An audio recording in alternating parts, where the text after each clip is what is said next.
스가랴서 14장은 예언의 절정을 이루는 말씀입니다. 스가랴서 14장의 예언은 에스겔서와 다니엘서와 그리고 요한계시록과 함께 읽어야만 그 내용을 바르게 이해할 수 있습니다. 14장은 먼저 예수님께서 언제 오시는가에 대해서, 예수님께서 이 땅에 다시 오시는 때는 천사들도 모르고 심지어 성자이신 예수 그리스도 자신도 모르시고, 이 비밀은 오직 성부 하나님만이 가지고 계신다라고 예수님께서 직접 말씀하셨습니다. 그러므로 어느 누군가가 몇 년, 몇 월, 며칠에 예수님께서 오신다라고 말한다면 그것은 거짓 예언을 하고 있는 것이고, 이것은 하나님의 말씀을 분명하게 위반하고 있는 것이다 라는 것을 우리가 꼭 기억해야 합니다. 두 번째로, 예수님이 이 땅에 다시 오시기 전에 무슨 징조가 있는가에 대해서 거짓 선지자들의 미혹이 있고 전쟁이 있고 기근이 있으며 지진과 전염병 같은 재난의 이야기들과 성도들이 핍박을 당하고 순교당하는 일들이 점점 많아지게 될 것이다. 기독교 2000년 역사를 보면 점점 그 강도와 범위가 커지게 될 것이다. 예수님께서 말씀하셨습니다.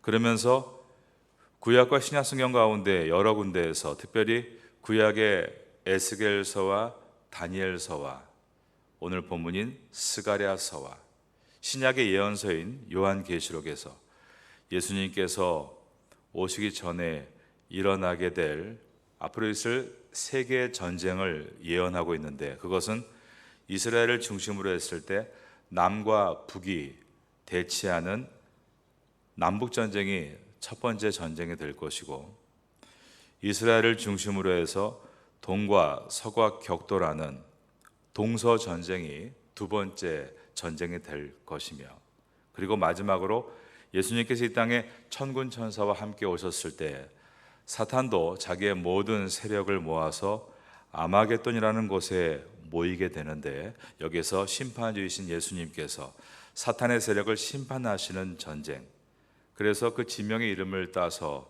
많은 이들이 부르고 있는 아마겟돈 전쟁이 있게 될 것이다. 이러한 세 가지의 전쟁이 성경에 예언되어 있습니다. 믿음이 없이 성경에 예언되어 있는 전쟁의 얘기를 들으면 어떤 말을 하게 될까요? 믿음이 없고 성경의 가치를 인정하지 않는 사람들은 그런 얘기를 들으면 헛말로 들을 것입니다. 그런데 믿음은 없는데 성경의 가치를 아는 사람들은 어떻게 반응할까요? 자기 지성으로 봤을 때 성경은 절대로 쉽게 웃어넘길 수 없는 중요한 내용을 알고 있다면, 그러면 하는 일이 벙커를 만드는 일입니다. 돈이 있는 부자들이 오늘날 앞으로 있게 될 핵전쟁을 대비해서, 성경에 말하는 그 무서운 전쟁들을 대비해서 지하 벙커들을 사고 있는 것입니다. 가장 심한 곳은 미국입니다. 미국 사람들의 정신은 기독교의 정신을 가지고 있지만 믿음을 가지고 있지는 않습니다. 그러므로 성경의 권위를 인정하지만 믿음으로 행동을 취하지는 않는 것입니다. 그러다 보니까 앞으로 있을 위협은 알겠는데 이것을 어떻게 풀어갈 것인가, 지하 벙커 시장이 크게 형성이 되고 있는 것입니다. 미국 내 지하 벙커 시장이 2023년 얼마 전까지 1억 3,751만 달러로 약 한화로 1,880억 원 규모였는데, 머지않아 7, 8년 후에 2033년에는 3,100억 원 규모의 사업이 될 것이다 라고 전망을 내놓고 있습니다. 대단한 사업이죠. 요즘 사업이 더 어렵습니다. 그런데 이렇게 성장세가 빠른 먹거리가 흔하지 않은데 이 일들이 지금 엄청나게 커지고 있다는 것입니다. 믿음은 없는데 성경의 예언을 무시하지는 못하는 사람들, 그들은 살 공리로 핵전쟁을 대비할 자신만을 위한 지하 벙커를 준비하고 있는 것입니다. 그러면 믿음이 있는 사람들, 그리고 성경의 권위를 인정하는 사람들은 어떻게 하는가? 그들은 지하 벙커를 사지 않습니다. 그리고 환난도 피하려고 들지 않습니다. 심지어 순교까지 마음을 먹습니다. 왜냐하면 믿음의 사람들은 이제 내 인생의 주인은 내가 아닌 하나님이심을 고백하는 사람들이기 때문입니다. 물론 믿음이 있는 사람들도 세상에 취해 살 때가 많습니다. 아침에 일찍 출근해서 하루 종일 분주하게 살다가 저녁에 퇴근해서 허기진 배를 채우기 위해 허겁지겁 이것저것 먹고 곧바로 잠이 듭니다. 월요일부터 금요일까지 정신없이 일하다가 금요일 저녁에는 불타는 금요일, 불금을 맞이하고 월요일까지 연휴가 낀 달은 주일 예배도 그주는 잠깐 스킵하고 가족과 혹은 친구들과 혹은 나 자신을 위해 여행을 떠납니다. 주일 예배는 간단하게 동영상으로 시청하는 이런 문화를 가지고 거기에 나를 태우기도 합니다. 언제부턴가 교회 봉사는 나와 먼 이야기가 되었고 내가 남을 위해 몸으로 봉사하거나 수고하거나 섬기는 지가 벌써 한 100년은 지난 것처럼 영적으로 완전 늙은이가 되어버립니다.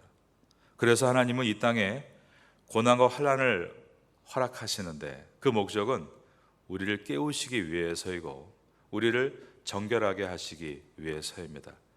C.S. 루이스에게 그 교실에서 한 학생이 질문했습니다. 선생님, 하나님께서 정말 사랑하신다면 어떻게 하나님께서 사람들에게 고난을 주실 수 있단 말입니까? 루이스는 대답합니다.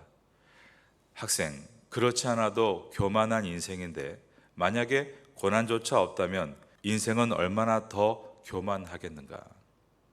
C.S. 루이스는 하나님은 우리의 교만을 막으시고 겸손하게 하시기 위해서 자기의 백성들에게 고난을 허용하신다라고 가르친 것입니다.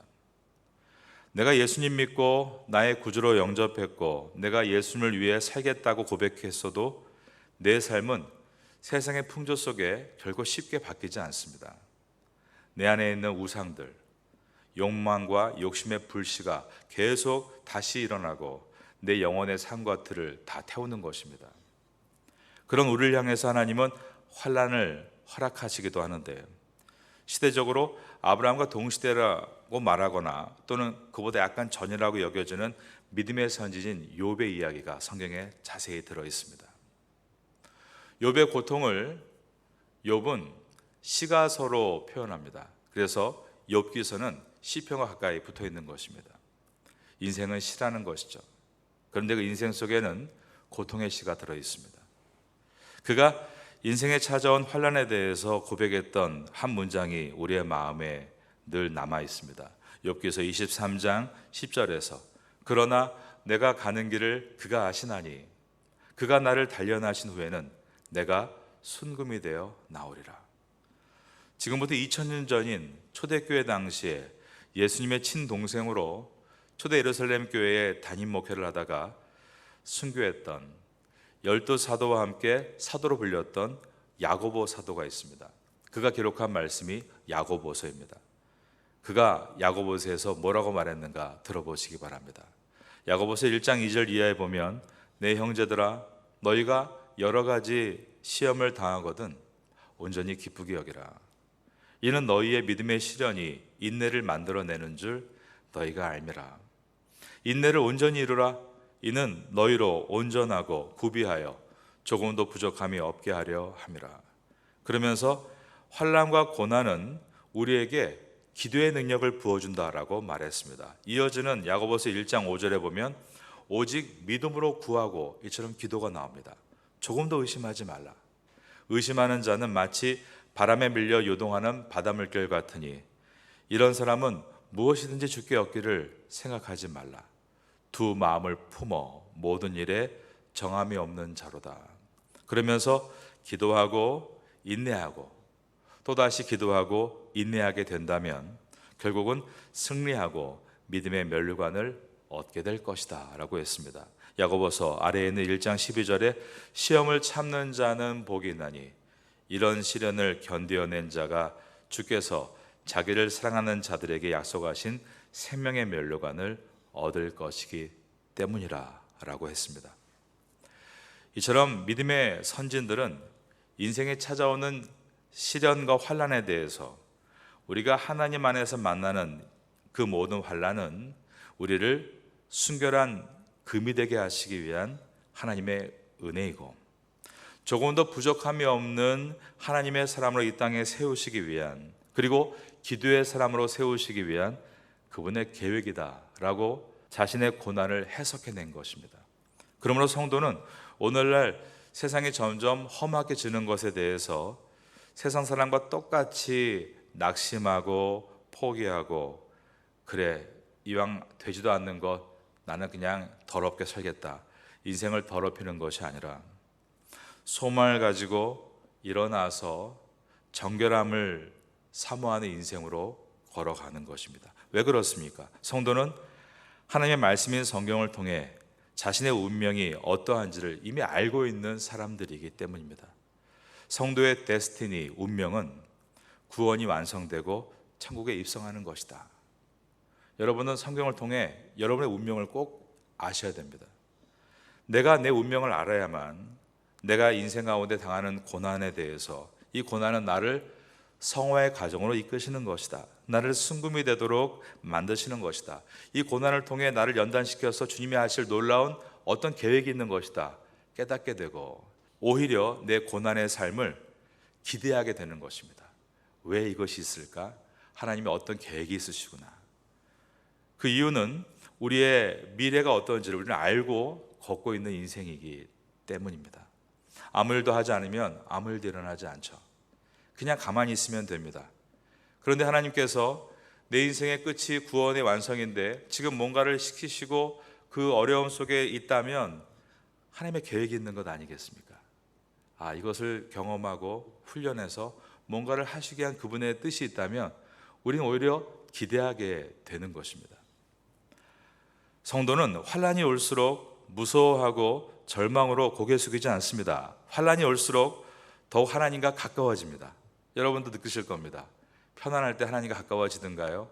Made in earth, 이 땅에 있는 것들은 절대 그렇게 가지 않습니다.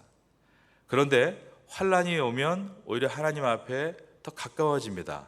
Made in heaven이죠. 소망이 있고 고개를 들게 됩니다. 이 말은 제 말이 아니라 예수님께서 하신 말씀입니다.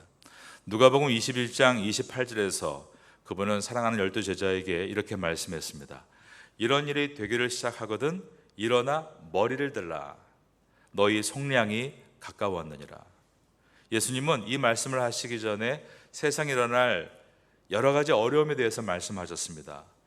큰 미혹이 있을 것이다, 전쟁도 있을 것이다, 기근과 지진과 전염병과 심지어 성도가 살 수 없게 하는 환난과 그리고 목숨을 빼앗는 순교도 어떤 곳에선 일어나게 될 것이다.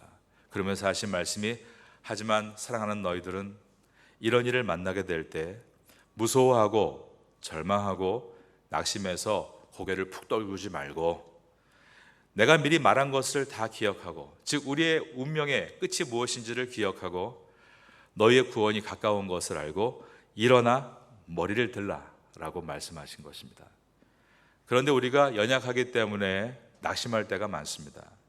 사도 요한도 뜨거운 끓는 가마에 들어가면서까지 죽음을 각오하고 배교하지 않고 신앙을 지켜냈지만 도미시안 황제가 그를 밤모섬에 유배 보냈을 때 그도 분명 절망과 낙심의 시간을 경험했을 겁니다. 우린 그렇게 모두가 연약한 존재들 있는 것입니다. 그래서 우리는 하나님께서 우리에게 찾아오시는 은혜가 필요한 존재입니다. 하나님은 우리를 찾아오십니다. 은혜로 찾아오십니다. 사도 요한이 밤모섬에 유배되어서 절망과 고통 가운데 있을 때 예수님이 사도 요한에게 찾아오셨죠. 그래서 사도 요한은 엄청난 작품인 요한계시록을 기록해낼 수 있었습니다. 모든 사도가 다 순교하고 홀로 남아있는 이 외로운 노 사도에게 예수님께서 찾아오셨습니다. 그리고 말씀을 주시고 확신을 불어넣어 주십니다. 그러자 요한계시록 22장 20절에서 예수님께서 마지막으로 내가 진실로 속효리라 라고 할 때 사도 요한은 북받치는 감정으로 외칩니다. 아멘 마라나타. 아멘은 뜻이 뭡니까? 제가 믿습니다. 마라나타는 뜻이 뭘까요? 주 예수여 오시옵소서. 우리는 스가랴서 14장에서 예수님이 언제 이 땅에 오시는가 그 날은 알 수 없다라고 배웠고, 예수님께서 오시기 전에 징조가 무엇인가에 대해서는 재난이 점점 더하게 될 것이다 라고 배웠습니다. 그런데 성도는 재난을 보는 사람들이 아니라 재난 뒤에 오실 예수 그리스도를 바라보는 사람들로서 이 땅에서 담대함과 소망으로 걸어가야 함을 말씀드렸습니다. 세 번째로, 예수님이 왜 다시 오시는가, 목적에 대한 말씀입니다. 이것은 오직 하나님만이 진정한 만왕의 왕이심을 나타내 보여주시기 위해서 오실 것이다 라고 되어 있습니다. 스가랴서 14장 9절 말씀입니다. 여호와께서 천하의 왕이 되시리니 그날에는 여호와께서 홀로 한 분이실 것이요 그의 이름이 홀로 하나이실 것이라. 창세기 3장에서 사탄이 인간을 미혹한 다음에 인간은 누가 역사의 주권자인가에 대해서 그분은 천지를 지으신 하나님이시다라는 고백보다 우상의 이름을 나열하거나 우주의 기원을 자연 발생론의 근거를 두고 진화론을 주장해 왔습니다. 이렇게 하나님을 부정하는 모든 것은 사탄이 의도한 것으로 그 결과는 사탄을 숭배하는 것과 같은 결과인 것입니다. 사탄의 욕망이 무엇일까요? 사탄은 인간이 하나님을 향한 찬양을 가로채는 것에 있습니다. 지금까지 세상에 출현했던 모든 적그리스도의 모형들을 보면 모두가 하나님께 드릴 예배를 가로채고 자신을 숭배하게 했던 일입니다. 사탄은 하나님을 늘 모방하려고 합니다. 이제 세상에 적그리스도의 실체로 나타나게 될 존재는 제 예상은 예수님과 비슷하게 나타나지 않을까 생각합니다. 그 이유가 요즘에 자기가 예수라고 하는, 한국에만 50명이 있는데 하는 짓거리를 보면 비슷하기 때문입니다. 기적도 행한다고 그러고 능력도 행한다고 하는데 사람들을 미혹하는데 나이도 예수님의 공생을 시작한 30살과 비슷하게 나오는 것입니다. 왜냐하면 사탄은 타락한 피조물이기 때문에 창조의 능력이 없고 오직 모방만 할 수 있기 때문입니다. 한국의 어떤 사람이 지금 정규 신학교육을 받지 않고 치유와 예언을 하고 있습니다. 사람들이 많이 모여들고 있습니다. 대부분 다 교회 다니는 사람들이 모여들고 있습니다. 신비한 것, 그런 것들을 좋아하는 것입니다. 그가 그 일을 시작할 때 나이가 30살 정도였습니다. 지금은 32살인데요. 머리도 예수님처럼 기릅니다. 말씀을 전하는 것보다 집회 내내 사람들을 넘어뜨리고 또 사람들을 집단으로 체면을 걸고 굉장히 조심스럽고 심히 주의가 요망됩니다. 그런데 이미 경계선을 넘어가 버린 자들이 우리나라에 많이 있습니다. 자칭 내가 재림한 예수다라고 하는 자들이 세계적으로 많은데 우리나라에 유독 많습니다. 아까 말씀드린 대로 한 50명 정도가 활동을 하고 있습니다. 이단들입니다. 신천지 이만희가 흰말을 타고 사진을 찍고 요한계시록에 나오는 재림 예수의 실체라고 광고합니다. 재림 예수란 명칭을 안 쓰고 보혜사다, 이긴 자, 약속의 목자라는 명칭을 쓰는데 모두가 자신이 메시아라는 뜻입니다. JMS의 정명석은 자신을 재림 예수, 메시아라고 주장합니다. 그들 안에서는 정명석을 선생님이라고 부르는데 그 뜻은 그들에게는 메시아라는 뜻입니다.